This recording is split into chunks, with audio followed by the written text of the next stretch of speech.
Now, Ani, we actually see in the world now a lot of violence as well. That's obvious there. Yeah.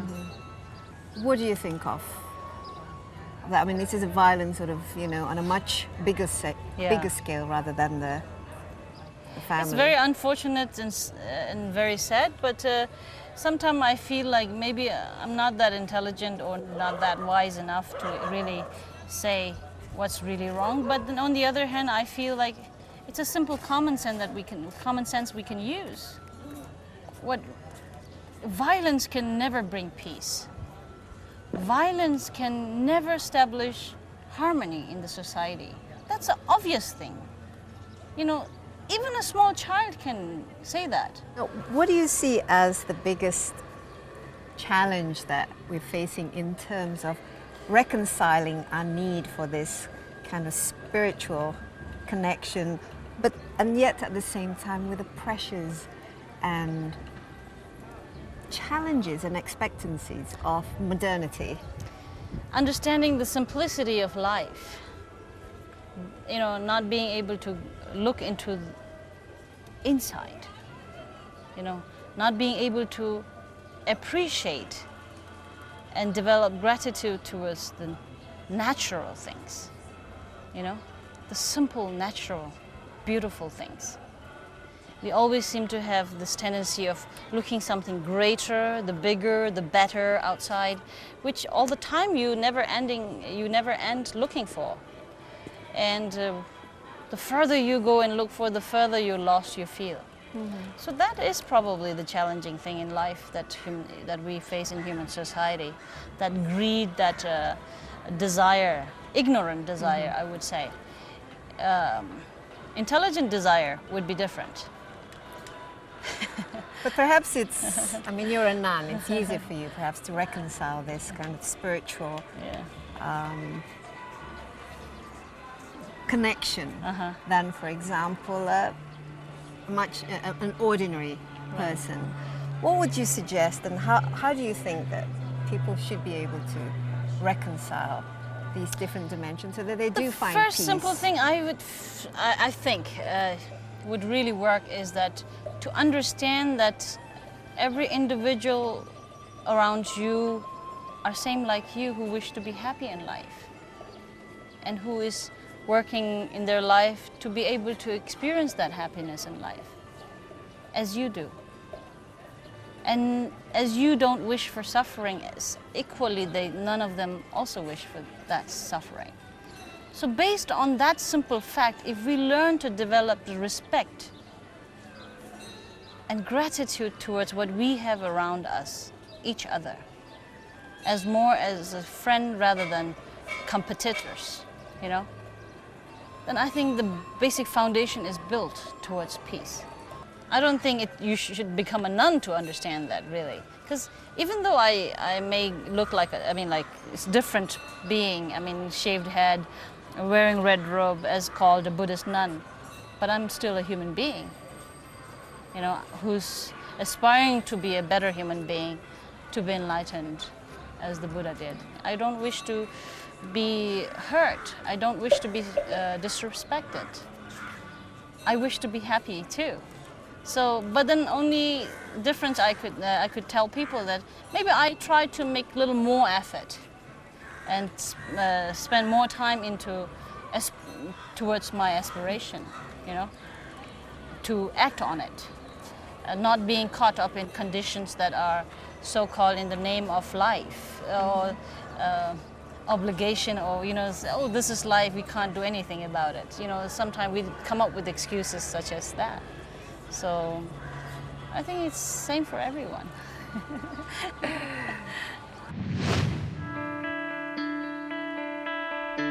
For more than a decade, Ani Choying Drolma has shared Buddhism's sacred chants with a growing number of fans around the world. So far, she has recorded 10 albums, including her latest, Inner Peace 2. She has won many awards, including Best Female Vocal Performance for Image Channel in 2005, Best Devotional Album from the Tibetan Music Award, and Woman of Peace title by Zonta International in Italy. now with tours 6 months a year in countries like Brazil, China, Singapore, Russia, France, as well as Indonesia, Ani Choying's message of peace and harmony is spreading wider across the globe, crossing cultural and religious barriers through the universal language of music. What do you wish for your girls? Would you wish them to be like you, follow your footsteps? Or Better than me. More active, more effective, more efficient in the society, to let people understand that we women are not less than men. We are equally capable into contributing towards a better society, more peaceful society, more happy society, and be able to enjoy our own life equally, you know. So, who desires equally for respect and to be happy in life.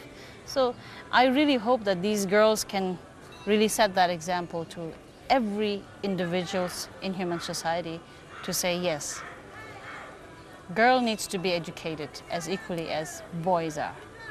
It is very important to set that confidence in the society about women. Otherwise, it will be very, very difficult to, you know, establish peace or harmony, you know, which we really look for in the name of development. do you feel you're succeeding, or do you still have a long way to go? Oh, I see success. I count every moment of attitude that I see in these girls.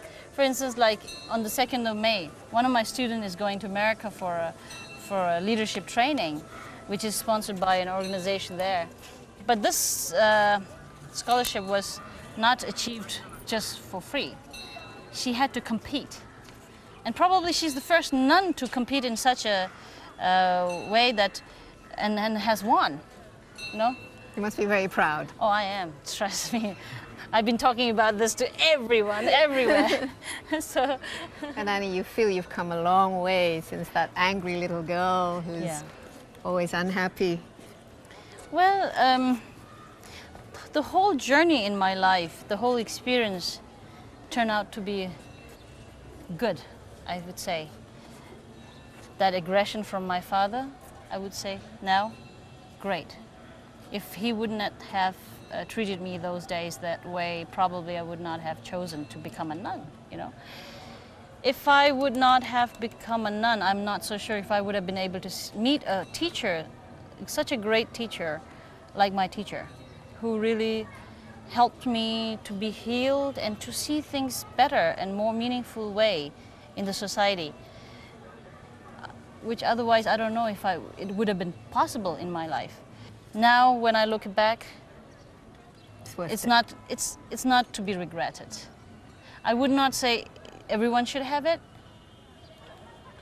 but everyone should have a teacher like my teacher. Would you say you're happy now?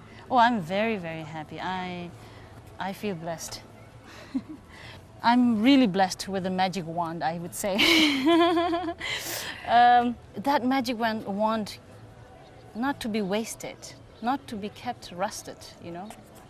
Every individual, I believe, that they are blessed with a magic wand to fulfill not only their own wish, but fulfill others' wish, you know. Just imagine being this, you know, that imagination of a fairy angel with a magic wand. So I really hope and pray that every one of us can use that magic wand to heal, to make everything around us beautiful and wonderful and meaningful. So let's grab that magic wand. Yes. And use it. Absolutely. Okay. Never lose a chance. So once again, Ani, thank you for having me, and thank you for this wonderful and inspiring conversation.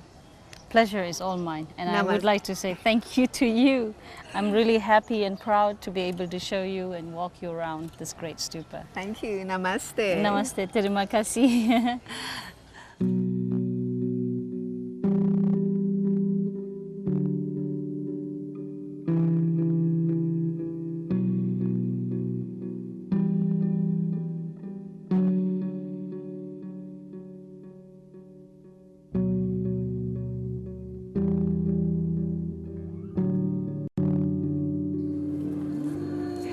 face to face with Ani Choying, a singer, a performer, an educator, a Buddhist nun who is still young in years and yet old in wisdom, someone who wants to make a difference in the world through her good works, and someone whom I'm sure can inspire us to do the same.